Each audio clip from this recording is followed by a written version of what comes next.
Hello, this is Ben Edwards with Kick, and it's great to have your company for the next 30 minutes as first of all we take in round one of the 125cc series from Indonesia. Then we look back over the 250cc race from Talavera that we featured last week.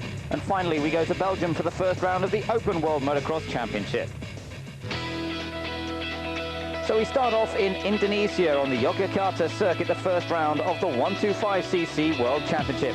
Drama before the race even gets underway, particularly for Britain's Paul Malin, who went to Indonesia 2 weeks before the race to get himself accustomed to the climate, and in fact suffered a back injury, which he suffered before in the Motocross to Nations event last year. And Paul Malin, one of the favourites for the 125cc title as runner-up last year, unable to even compete in this race. A big disappointment then for the British rider. The fastest time in qualifying for Alessio Chiodi, the runner-up in 1995 in the 125. Second fastest, Luigi Segui. Third for Bob Moore on the Yamaha. And fourth fastest, Frederic Vial on another Yamaha. Outsiders including Brian Jorgensen, Alex Pouzar, a former champion himself, Pouzar, and looking to try and repeat that sort of victory again this year. Nicolas Charlier from France is another front runner. Carl Nunn, a British rider just 17 years old from Suffolk, is also one of the ones to watch. So we'll get into the first heat then, and the action straight away starts with the best start for Alessio Chiodi on number 121. He takes the initial lead from Frederic Vial and Bob Moore, the American. The runner-up in the 125cc when he first started in 89 and 90, but a champion himself, Bob Moore, a couple of years ago now, but looking to try and take the title again. He was no match for Sebastian Tortelli, who won this title in 1996, but they're all out to try and match that excellent performance again in this race. So leader of it is Alessio Chiodi. Bob Moore in second position now. He's moved up ahead of Frederic Vial, the Frenchman, and another Frenchman in fourth place. That's Luigi Segui. The four leaders really quite close together, but they're dropping the rest of them behind as Alessio Chiodi continues to establish the advantage here. There's Bob Moore in second position, 29-year-old American. But he's been competing on the European and international scene for quite a few years now. Chiodi then, back from riding in the 250 World Motocross Championship last year, has come back to the smaller bikes, the 125s, 90-kilo bikes, producing around 40 horsepower. And that seems to be suiting Chiodi better than the 250s, where he wasn't quite as competitive last season. Charlier up into fourth position now. And Claudio Federici there, just getting past Segui and moving up into fifth position. This is Alessandro Bellometti, number 7, just in the background there, and he's battling with Luigi Segui. Brian Jorgensen is not far behind, number 11. Alessio Chiodi still leads, though, very, very easily at the moment on the Yamaha. Still on the move up through the field, Claudio Federici, number 25. He's taken fourth place now from Nicolas Charlier. And Bellometti, number 7, is also on the move. In fact, he gets past Charlier as well. Charlier perhaps just beginning to feel the heat now. It's something like 40 degrees here, so it is very, very demanding on the riders. Difficult first race in the championship in these sort of conditions. There's Bob Moore running in second position. Frederic Vial, who finished third in the championship last year, he's running third place in this race. But nobody's a match for the brilliant Italian. Alessio Chiodi comes through to take victory. Trying to save some of his energy, however, for the second heat. Bob Moore finishes in second place and Frederic Vial in third. Top Brit, Tony Marshall in 18th position. Carl Nunn, unfortunately, out after just 5 laps. So on to the second heat now. And the massed rank of 125cc bikes gets underway as they all charge down in towards the first corner. Oh, and there's problems, several riders going wide, and there's 1 or 2 down as well. In fact, Luigi Segui is in the middle of that lot, and he was one of the front runners in the earlier heat. Oh dear, down go several riders, and that's causing all sorts of chaos behind them as everybody tries to pick their way past. Looks as though they managed to recover though, and that was Marcel van Drunen who went down there. There were problems for Pouzar as well. Meanwhile, Bob Moore is our leader, number 10. He's ahead of the winner of that first heat, Alessio Chiodi.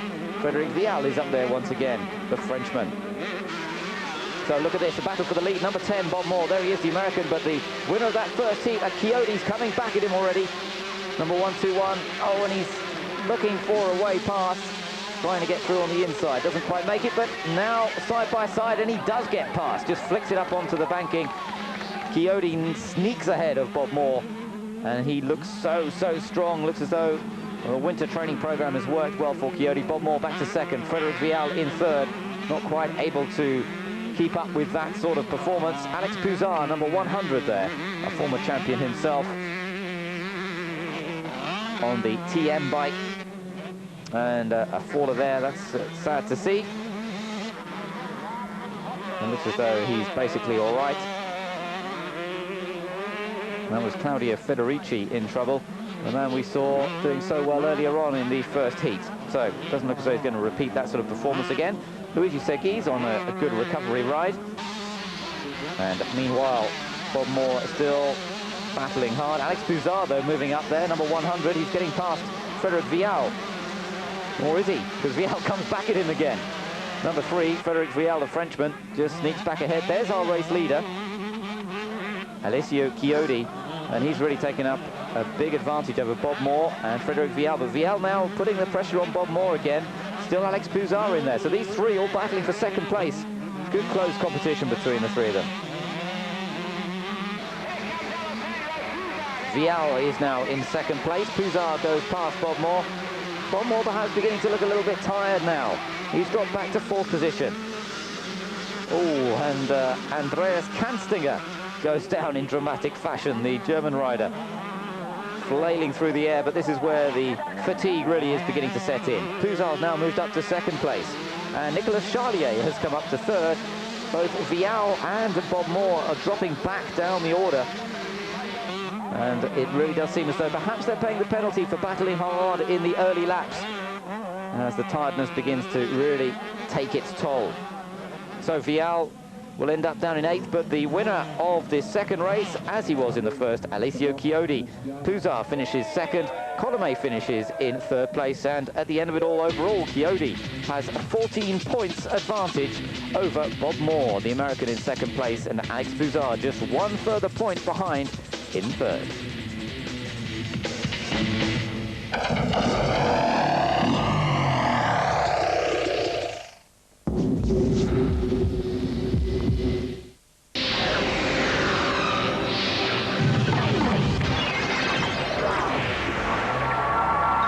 Nolan X-Light.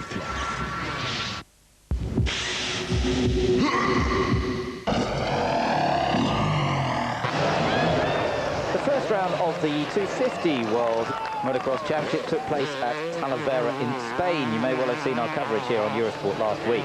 And it was a brilliant performance from the newcomer to the 250 Championship, Sébastien Tortelli, the Frenchman, who won the 125cc title last year and came in straight into the 250s to win the first heat from pole position. Absolutely superb stuff.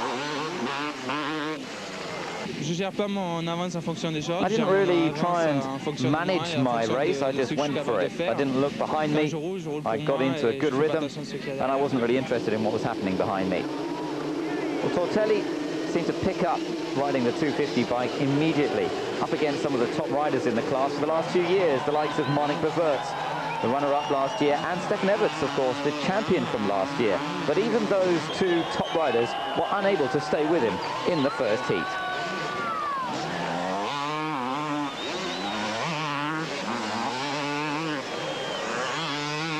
It's clear that in the 250 Championship the level is more competitive. In 250 you have 5 or 6 favourites, whereas in the 125 class you perhaps only have 3 or 4. In 250 there are more top riders and it's tougher. So what do the other 250 riders think about this new teenage sensation from France who's come in and shown them all the way to do it? We asked Frédéric Bollet, who in fact is Sébastien Tortelli's teammate in the De Groot Kawasaki team. Frédéric Bollet was actually injured, had a foot injury in Talavera, wasn't able to battle with Sébastien Tortelli, but he certainly has his opinions about the new young Frenchman. It's not a problem for me to have Sébastien as my teammate. It's a good thing for me. He's a 125cc world champion. I haven't won a world title myself, so he's going to be able to help me, I think, in many ways. He doesn't seem to suffer under the pressure in the same way, and if I can learn from that, then it'll be a good thing for me.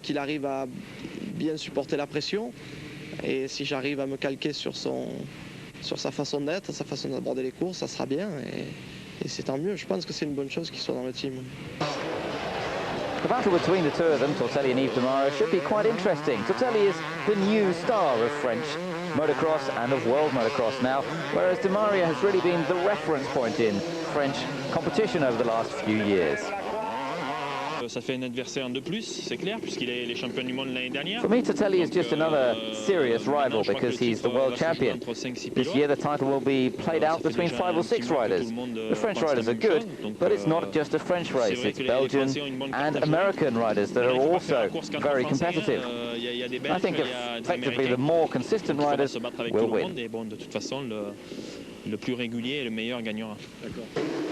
Well, the start of Tortelli's career in 250s wasn't 100% perfect because in the second heat in Talavera he made a few mistakes and indeed then fell when he was leading the race. So it was Talan Volland who took the win in that second heat. The question was, would Talan Volland have beaten Tortelli if Tortelli hadn't fallen? Well, Volland felt pretty confident with his performance in this first round in Spain and felt that he could have well taken the battle to Sebastian Tortelli, whatever had happened. You know, that's a little maybe unknown question. He can be good. We will see. He for sure was very good last year, and I think that for sure he's a very good rider, and he has a lot of potential. But my goal is to win, and I want to beat everybody. I think that he will be in there for the win this year, but it'll just depend on his consistency. I think that would be important for him, and me, I just try to win. What about the reigning world champion, Stefan Everts on the #1 bike? Everts and Tortelli had a big battle in the second heat. A tightly fought contest as Tortelli was trying to recover from the earlier mistake and get past the great Belgian rider. In the end, Tortelli was able to get past Stefan Everts. But Everts did have a few troubles. The bike wasn't perfectly set up, and physically he feels he's still not yet in top condition. I wasn't so surprised because I know how it is when you come from the 125 class. Everything goes so easy, you ride so aggressive. No, it's not difficult, it's very easy. I changed from 91 to 92. So 92 was my first 250 season, and the first season went so easy. And you know, you have the speed, you know, and he's world champion, so definitely he's going to be fast. And for him, it's not going to be difficult to have the speed. But it wasn't all perfect, as we say, for Tortelli, because he took the win in the first heat, but he suffered an injury in that second heat, which has meant that he had to miss the Portuguese Grand Prix, and his comeback in Holland is also in doubt because of that injury. So the question, will Tortelli be so strong when they get to Spain? And will he be able to maintain the sort of charge that we've seen in this opening round in Talavera?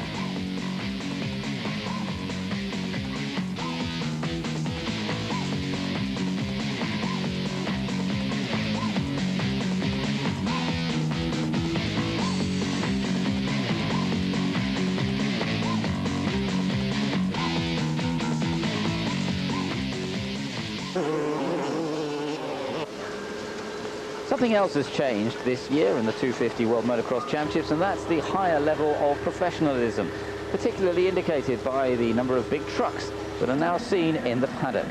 Some pretty impressive looking motorhomes as well, and the whole image of motocross is now beginning to rise. It's not quite the same level as Grand Prix motorcycle racing on the circuits, for example, but motocross is beginning to become more and more professional.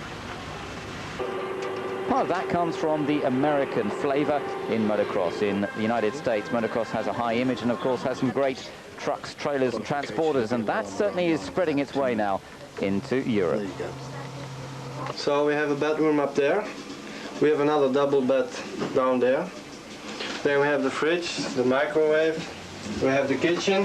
Then we have the bathroom, the shower. Another 2 beds here, but this is normally the meeting room. So we have a table there, and then this is just to be private. This is the working room. We have the bikes here. We have all the spare parts, and all what's got to do with the mechanic and with the racing. So then we have another room for the mechanics to sleep. We have 3 beds. This is another shower, toilet. Well, we wanted to, both Stefan and myself, we both wanted something that's different. It was time to, Giuseppe was putting a lot of effort in to bring the motocross image up, and the only way we could bring our image up was to be the biggest and the best in here, with the best trailers. And it goes on from there. You have the #1 rider, you've got to have the best equipment. Well, it's a very important question when you see the size of the transporter and the equipment. How much does it all cost?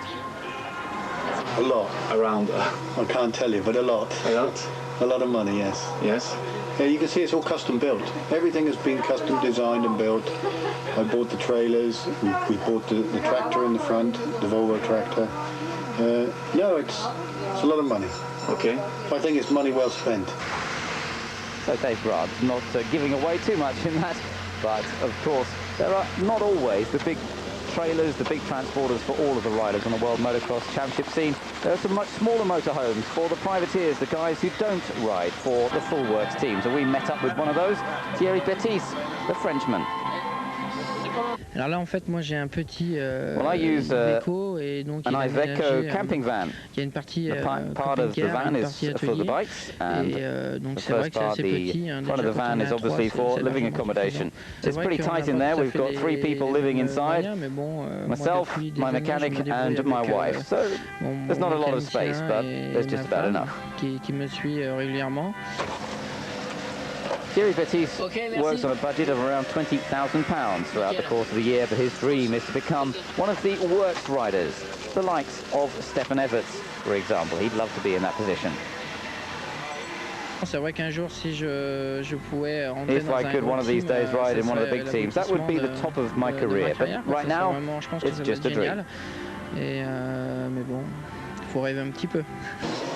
In Talavera, Baptiste proved that a privateer can battle with the top riders. In the second heat, he fought with Stefan Everts and then with Talan Vollen and Pit Byra. Eventually, he finished in 7th place overall in the Grand Prix and the top privateer, but just behind the Works 250 riders. Baptiste was in good form, and it looks as though he was in for a good, strong season. But unfortunately, the next round in Portugal, he crashed, he broke his leg, and that means he's going to be out of action for a little while. So sadness for Thierry Baptiste, but no doubt his dream of getting into one of the works teams is still as strong as ever.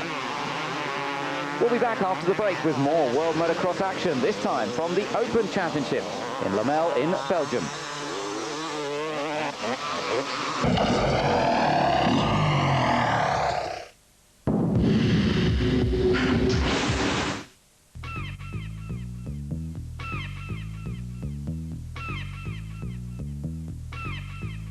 ProGrid, the force of lightning.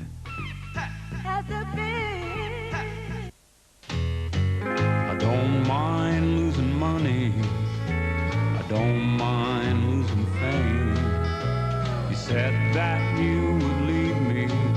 I believe that would be true. I don't mind losing anything, but I do mind losing you. Music for Motors by Motorex, oil of Switzerland.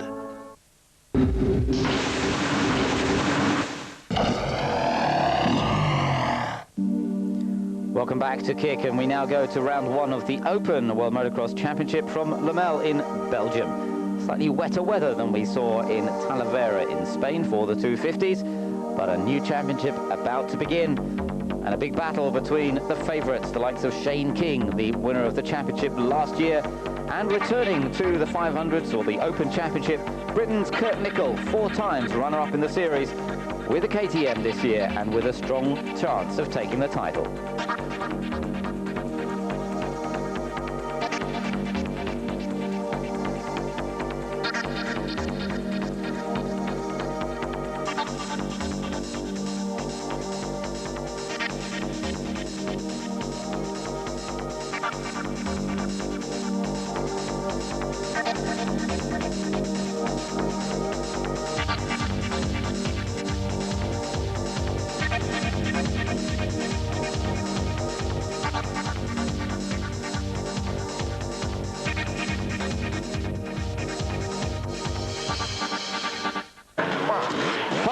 In his qualifying group, Peter Dirks on the number 17, the Belgian on home territory here, The Honda bike working well. Kurt Nickel going extremely well in that qualifying group as well, though. Back to the open class, and the KTM giving him the second fastest time. Third fastest time for Ivo Leok from Estland, former part of the Soviet Union, and another one to watch, no doubt about that. Johan Boden has moved from Husqvarna to KTM suddenly for the start of this season, and he is looking very strong with the fourth fastest time. Daryl King has also made a change this year. He's moved from his Honda to Husqvarna. And there's some new guys racing on new bikes. Well, Peter Johansson might not be a new rider, but he's on a new bike, the Yamaha YZM 400 4-stroke. Along with Andrea Bartolini, they're hoping that the new Yamaha will be competitive throughout the season. Bad news, though, for Trampas Parker, who failed to qualify, surprisingly, and didn't make it in to the race at all. In the other group, fastest time for Gert van Dorn, second fastest for the reigning champion Shane King, and third for Bartolini. Let's get on with the first heat then, and the best start for Ivo Leok. Leok takes the initial lead and really opens up quite an advantage on the big machines. Remember, there's a mixture in the open class of the big 4-strokes of over 600cc, the Husqvarnas and the Husabergs, and the 2-strokes like the KTMs that, for example, Kurt Nickel is riding on the number 91. That's a 368cc 2-stroke engine, different style of engine, different style of power delivery as well, but the Open Championship sees the 4-strokes and the 2-strokes very evenly matched. Still leading, though, Ivo Leok, and as the mud begins to obscure the number plates, it all makes life a little bit more difficult to follow. Leok still leading ahead of Dietmar Lackert, Joel Smets. James Marsh went well in the early runnings, the other British rider in the event. But now we've got Shane King down in the pack, surprisingly far down for him. Jackie Martins has moved up well. There he is, number 7. He's moved into second position, as in the falling rain, Ivo Leok, the leader of the race, tries to stay in front. There's Kurt Nickel. He's also going well. And Martins, who in fact now has taken over the lead. Leok, in fact, has had a fall. We saw him there, looked as though he was still on his own, but he's had a fall and has had to rejoin. Shane King is not going well on the sand here. He doesn't like this sort of surface. And Kurt Nickel, number 91, coming up to pass Ivo Leok and move himself up into second position.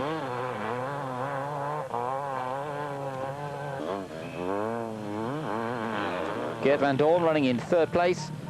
And meanwhile, number 2 there, Joel Smets, he's down in 7th position.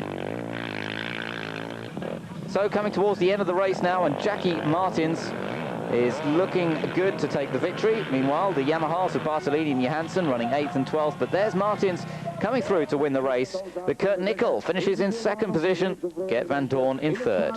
Yeah, the first race was very good. It was, yeah, I was driving very easy, very nice, and yeah, I was winning like 25 seconds. Before in the practicing, I never can think about that it was going that easy. So a strong performance from Jackie Martins, good performance from Kurt Nickel, making his return from 250s, and he'll be pleased with that. The KTM running extremely well. Honda of Van Dorn in third place. Ivo Leok on the Kawasaki, the guy who was leading for much of that race but had the tumble. Well, he ended up finishing in 4th place, so not a bad performance at all. Marsh ended up down in 20th position. So we're on to the second heat now, and a good start for Dietmar Lackert, number 4. Leok still up there again. Jonty Engdahl, Caprani, Van Dorn, Bonen, Daryl King and Johansson, the rest of the front runners. Still horrendous conditions, very heavy work indeed on this wet sand, but Ivo Leok has now taken over the lead ahead of Engdahl, number 23. One or two problems here for Joel Smets. Not going quite according to plan, and that's a bit of a surprise for the front runner in the championship. Interesting to see, in fact, some of the favourites, the likes of Shane King and Joel Smets, in trouble here at Lommel, and I wonder if we're going to see a change around this season in terms of the people we should expect to be winning the races. Joel Smets making a bit of a recovery now, but out front still Ivo Leok has control of this race. Van Dorn and Bonen struggling their way around. Van Dorn number 6, Johan Bonen number 11. And this is the battle for second position now. Leoc still leads, but Johan Bonen's now moved up into second place. There he is, number 11. And remember, Bonen switching to a two-stroke KTM for this season. It seems to be suiting him very well indeed. Smets has now closed up to Peter Johansson. But things are going on up front because Ava Leoc has come under pressure, and indeed Johan Bonen has gone past. Johan Bonen now, the 28-year-old experienced competitor in the Open Championship, comes through to take the victory on the KTM. Also, but it's very hard. I had a very nice bike to handling, but I have a lot of less power than last year, and on some tracks it's better, but on this track you have to work very hard on the bike. So the overall winner of the event, Ava Leoc, ahead of Geert van Dorn and Johan Bonen. Very close though in the points, with Kurt Nichols still there in 6th place, only 8 points behind the others. So that's it from Kick for this week. Join us again next week for more World Motocross Championship.